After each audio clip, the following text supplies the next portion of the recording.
आम के पल्लव की महत्वता को जरा जानिएगा, बहुत बहुत ध्यान दीजिएगा। आम के पत्ते देखे आप लोगों ने? अरे बोलो जम के तो बोलो, देखें। उसका प्रयोग कभी आप लोगों ने करा? आम के पत्ते का कभी प्रयोग कर कर देखिएगा। अभी तो नवरात्रि चल रही है, नवरात्रे में जब 5वां दिन नवरात्रे का रहे, चैत्री नवरात्रे का 5वां दिन रहे, और मान लो कि आपके घर में किसी बच्चे की, लड़के की या लड़की का या मंगल विवाह नहीं हो रहा हो, या शादी नहीं हो रही हो, या उस लड़के लड़की के लिए बहुत प्रयास कर लिया आपने और उसकी शादी हो ही नहीं रही, अथक प्रयास आपने कर लिया और उसका मंगल विवाह नहीं हो रहा, तो ये देवी भागवत में स्पष्ट कहा गया है, देवी भागवत में वर्णन किया गया है, देवी भागवत में वर्णित किया गया। और देवी भागवत में कहा गया कि आम का जो पत्ते होते हैं, आम का जो पत्ता होता है, आम का जो पल्लव होता है, उस आम के पत्ते पर हल्दी और सिंदूर, इन दोनों से स्वस्तिक का निर्माण किया जाए। देवी भागवत का संवाद है, बहुत ध्यान देना महाराज। जिन कन्याओं का विवाह ना हो पंचमी के दिन, नवरात्रे की कोई सी भी पंचमी, मतलब जो पंचमी तिथि पड़ेगी, कोई भी नवरात्रा हो, चाहे वो 4 नवरात्रे में से, चाहे वो पौष का हो, अश्विन का हो, चैत्र का हो, आषाढ़ का हो, किसी भी नवरात्रे में आप कर सकते हैं। एक पान के पत्ते पर, एक ही पत्ते पर जो 2 स्वस्तिक बनेंगे, एक हल्दी का बनेगा, एक सिंदूर का बनेगा। बस अंतर इतना है, जो हल्दी का स्वस्तिक है उस पर कंकु के चावल, अर्थात रौली के चावल, रोली कुंकू के चावल रखना है, और जो सिंदूर का है उस पे हल्दी के चावल रखना। इतना रखकर जिस लड़का लड़की का विवाह नहीं होता उसकी हथेली पर रखकर उसका नाम और गोत्र बोलकर महाराज उसको ले जाकर नीम के पेड़ के नीचे उसको रख दिया जाता है। मात्र 3.5 या 4 महीने ऐसे रहते हैं जिसके अंदर उस लड़का लड़की का विवाह पक्का हो जाता है। जिसका विवाह नहीं होता केवल उसी के लिए, जिसका मंगल विवाह ना हो रहा, आम के पल्लव में शिव का वर प्रदान है, आम के पल्लव में शंकर का आशीर्वाद। इसका वर है ये शंकर का।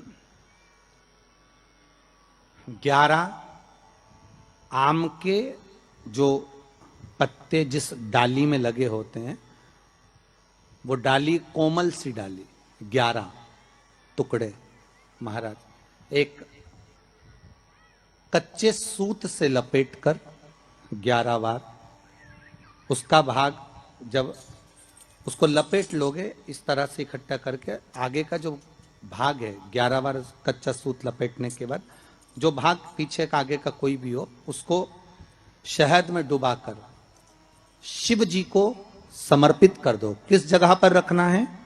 अशोक सुंदरी वाली जगह। अशोक सुंदरी की जगह जानते हो आप लोग, पहले भी आपको बताया है, आज फिर आपको वर्णन कर दें। जैसे ये गोल जलाधारी है, ये शिवलिंग रखा है, ये 2 जहां से पानी बह रहा है बाबा के चरणारविंद, राइट में श्री गणेश जी का स्थान, लेफ्ट में कार्तिकेय का स्थान, बीच में अशोक सुंदरी की जगह। शंकर भगवान की 6 लड़कियां हैं। भगवान शंकर के 13 बच्चे, 13 बच्चों में से 6 लड़कियां, उस 6 लड़कियों में से एक लड़की का स्थान, भगवान शंकर की एक बेटी का स्थान, अशोक सुंदरी का स्थान सामने। पद्म पुराण में स्पष्ट किया ये स्थान अशोक सुंदरी का। शंकर भगवान की जलाधारी में पार्वती जी का हस्तकमल, ऊपर से जो एक एक बूंद पानी गिरता है, ये शंकर भगवान की 5 लड़कियों का स्थान है, जया, विषहरा, शामरी बारी, दौतली और देव। शंकर भगवान की 5 लड़कियां भगवान शंकर के मस्तक पे जल की धार गिरा रही हैं। बीच में जो अशोक सुंदरी का स्थान है महाराज, उस जगह पर शहद का मुख, जो शहद आपने भिंगोया है, उस शहद का मुख शंकर जी की ओर कर कर इसी चैत्र के महीने में, इन्हीं नवरात्रि में शंकर भगवान के उस अशोक सुंदरी की जगह पर शहद का भाग शिव जी की ओर रख दें। महाराज अगर घर में संपदा की कमी हो या कोई पैसा खा गया हो, रुपया नहीं दे रहा हो, पैसा अटक गया हो, तो उस शहद को शिव जी की ओर मुख कर कर उस आम के पल्लव की जो डंडी है उसको 11 डंडी को वहां रख दीजिए और उससे अपनी कामना कर कर आ जाइए। हो सके उस शहद में से थोड़ा सा शहद किसी रुमाल पर किसी कपड़े में लगाकर उसको रख लीजिए। जिस व्यक्ति से पैसे लेना है, जिस व्यक्ति से पैसे मांग रहे हो, उससे एक बार जाकर मिल लीजिए, एक बार उसको खबर कर दीजिए। बाबा चाहेगा भोलेनाथ तो नवरात्रि में ही पैसा वापिस आ जाएगा, अगर शिव कृपा कर दे। ये बाबा की करुणा। आम का पल्लव कोई साधारण नहीं जिसको कलश के ऊपर रखा जाता है, शिव की कृपा। जिस आम के पेड़ पर स्वयं कामदेव चढ़कर भगवान शंकर के तीसरे नेत्र द्वारा जलकर भस्म हो जाते हैं, वो आम का पेड़ साधारण नहीं हो सकता।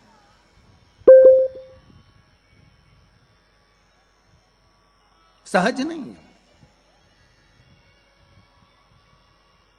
और वैसे भी शिव शिव है। घर में ज्यादा रोग हो, बीमारी हो, ज्यादा तकलीफें आ रही हो, कष्ट बढ़ रहा हो, बीमारियां बढ़ रही हो, या भय लग रहा हो, डर लग रहा हो, हृदय चित्त में कहीं ना कहीं आपको भय का भान हो रहा हो, तो एक लोटा पानी एक कलश में जल भर कर रख लीजिए और रात भर उसको रखे रहने दो। नवरात्र चल रहा है, उस कलश को रात भर रखकर सुबह सुबह उस कलश में एक बेलपत्र डालकर उस जल को नीम के पेड़ के नीचे, जहां चैत्री नवरात्रे में नीम के पेड़ के नीचे सारी विद्याएं, आद्य शक्तियां, सारी देवी उस नीम के पेड़ के नीचे विराजमान रहती हैं। उस कलश में एक बेलपत्र डालकर रात भर रखकर उस जल को पूरे घर में घुमाकर उस नीम के पेड़ के नीचे समर्पित कर दीजिए महाराज। घर में भय लगना बंद हो जाएगा, कोई बड़ी बीमारी आपको घेरेगी नहीं और उस बीमारी से, उस रोग से आप मुक्त रहेंगे।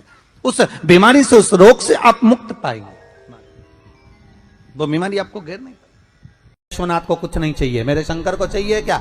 अगर आपके जीवन में ऐसा लगे कि बहुत बड़ी बीमारी आ गई और आपके घर का व्यक्ति वेंटिलेटर पर पड़ा हुआ है, तो शमी के वृक्ष के फूल ले आओ 7, और शमी के वृक्ष के 7 फूल लाकर एक एक फूल शंकर भगवान को श्री शिवाय नमस्तुभ्यम कहकर उस व्यक्ति के लिए जो पड़ा हुआ है, अंतिम सांसें गिन रहा है, जिसको अटैक आ गया, अंतिम सांसों में जो गिन रहा है, उसके नाम से भगवान शंकर पर चढ़ाना प्रारंभ कर दो। मात्र 7 पुष्प, उस शमी के वृक्ष के 7 पुष्प आप शिव को समर्पित करिए, उसका नाम और गोत्र बोलकर, और भगवान शंकर का मूल मंत्र श्री शिवाय, जम के बोलिए श्री शिवाय नमस्तुभ्यम बोलकर एक एक शमी का फूल शंकर पर चढ़ाना प्रारंभ कर दो।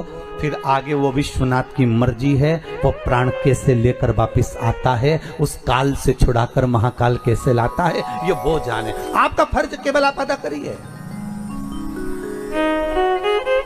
जब अंत में डॉक्टर भी हार जाते हैं, जब अंत में डॉक्टर भी कह देते हैं कि अब हमारे बस का नहीं है, अब तो उस परमात्मा के हाथ में, मतलब डॉक्टर को भी मालूम है कि एक और डॉक्टर बैठा हुआ, एक डॉक्टर और है, वो बस वो थोड़ा सा दूर तो रहता है पर करीब भी बहुत है। कई लोग कहते हैं गुरुजी वो कैलाश पर रहता है बहुत, तो उनको बुलाएंगे तो आएंगे। हमने कहा कैलाश पर तो रहता ही नहीं है, जहां भक्त है वहां भगवान, वो दूर तो रहता ही नहीं। आप तो बस केवल उसको बुलाने का प्रयास करिए, आप दिल से बस उसको हाजिर, वो दिल से बुलाओ तो उसको।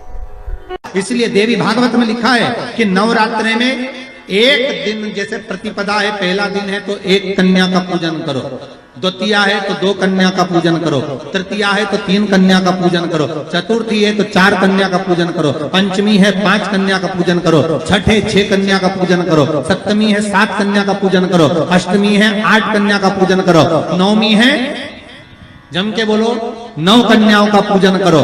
और अगर इस तरह से आप पूजन नहीं कर सकते नवरात्रि में, तो 9 कन्याओं का पूजन एक साथ, या तो अष्टमी के दिन या नवमी के दिन कर दो, या मध्य में, बीच में भी आप कर सकते हो एक साथ। पर अगर आपकी कोई कामना है, आपकी कोई इच्छा है, मालूम पड़े, जैसे कई लोग कहते हैं कि हमारी इच्छा है, हमारी वो मकान नहीं बिक रहा, या हमारी वो जमीन नहीं खरीदी जा रही, या हमारी कोई कंपनी नहीं डल रही, या हमारे काम में ये अड़चन आ रही है, तो नवरात्रि में, 4 नवरात्रि में से किसी भी नवरात्रि में आप नियम बना लो कि एक कलश की स्थापना कर कर एक दिन में एक कन्या का पूजन कर कर उसको भोजन कराना, लाल वस्त्र देना, लाल चुनरी देना, दूसरे दिन में 2 कन्याओं का पूजन कर लाल वस्त्र उड़ाना, लाल चुनरी देना, तीसरे दिन में 3, चौथे दिन में 4, 5वें दिन में 5, ऐसे 7-9 दिन तक एक एक कन्याओं के क्रम को बढ़ाते बढ़ाते बढ़ाते बढ़ाते आप उस पूजन का विधान प्रबल कर सकते। क्या मैं नवरात्रि में अगर मान लो कोई साधना करना हो तो कौन सी साधना करना चाहिए? हम किसकी आराधना करें? हम 9 दिन तक किसकी साधना करें? तो अगर बन सके तो देवी भागवत में सबसे सुंदर साधना यही है कि हम एक दिन में एक कन्या के चरण धोकर पूजन कर कर उस कन्या को भोजन कराकर उसका स्मरण करें। हाँ, ये जरूर है कि कोरोना महामारी चल रही है तो इस नवरात्रि में भले ना करें, पर आगे की नवरात्रि में जब नवरात्रि अच्छे रहे, कोरोना से मुक्त रहे, तब आप किसी कन्या को एक दिन में 1, 2 दिन में 2, 3 दिन में 3, 4 दिन में 4, 5 दिन में 5, ऐसे नवरात्रि 4 बार जो नवरात्रि आती, किसी भी नवरात्रि में आप स्मरण कर उसका फल मिलेगा।